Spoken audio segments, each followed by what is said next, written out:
Good morning, boss! Naaasar na ba kayo sa double S feet o ang tinatawag nating sweaty and smelly feet? Sa araw na to ay pag-uusapan natin ang problemang paa. Alam niyo ba na meron tayong almost 250,000 na sweat glands sa ating talampakan pa lamang? At itong sweat glands na to ang nagpuproduce ng mga pawis na kinakailangan natin para sa pagre-regulate ng body temperature. However, kapag masyadong malakas ang production natin ng pawis, hindi rin yun maganda para sa ating katawan kasi maaari tayong pamahayan ng fungi at bacteria. Ano ba ang reason kung bakit tayo nagkakaroon ng malakas na pagpuproduce ng pawis? Halimbawa, masyadong stressful ang ating pamumuhay or overexcited tayo or medyo meron tayong anxiety or meron tayong tinitake na something na may nicotine or caffeine, then pwedeng tumaas ang production ng sweat natin. At syempre, ang mga mikrobyo na gaya ng sinabi ko kanina, yung mga bacteria at fungi, pwede siyang mamahay kung masyadong mapawis. Ang ating mga paa ang isang napakagandang candidate para sa kanilang dwelling place. Doon nagsisimula ang ating mga body odor at hindi natin gustong mangamoy ang ating mga paa.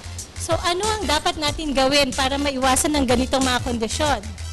Number 1, syempre kailangan ng hygiene. Huwag kalilimutang laging maghugas ng paa. Pwede nating palitan ang sapatos natin paminsan-minsan para naman magkaroon ng time magpahinga ang ating sapatos. At of course, kailangan laging magpapalit ng medyas. Advisable din na ang gamitin nating medyas ay yung made of cotton and fiber. Medyo iwasan natin ang mga medyas na gawa sa nylon. At para ma-maintain natin na dry ang ating mga paa, pwede tayong gumamit ng aluminum hydrochloride o ang tinatawag nating tawas. Pwede rin tayong gumamit ng black tea. Pwede natin yun ibabad ang ating mga paa for about 20 to 30 minutes a day. Of course, wag natin kalilimutan, relax. Alalahanin natin na kapag tayo nai-stress, lalong namamawis ang ating paa. At ayun, napakadaling home remedy yun, diba? Pero of course, kung talagang irritable kayo dahil sobra-sobra ng pagpapawis ng ating mga paa at medyo nangangamoy na ang ating mga paa, then pwede kayong pumunta sa dermaesthetic. Meron tayong solusyon dyan. Ang botulinum toxins ay isang klase ng proteins at neurotoxins na nanggagaling sa bakteryang Clostridium botulinum. Ang ginagawa nito, yung toxins, bali binablock niya yung neural channel sa sweat glands natin, thereby nababawasan ang pag-produce ng sweat natin. No?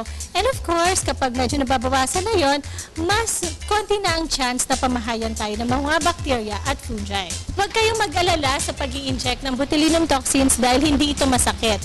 First, gumagamit kami ng anesthesia, and then second, gumagamit kami ng super liit na needle na halos wala kayong mararamdaman. All you need to do is allot about 20 minutes to 30 minutes of your time. Pwede ito even over lunchtime. At hindi na kailangan mag-absent pa sa opisina. Pagkatapos ng procedure, wala kayo halos mapapansin, even yung paglalakad ninyo, hindi siya maaapektuhan. And of course, sa presyo, hindi siya ganun kamahal. Dito sa dermaesthetic, never kaming nagbibigay ng mahal. The effect nito is tumatagal ng about 4 months to 12 months. So yun, wala dapat tayong ipangamba.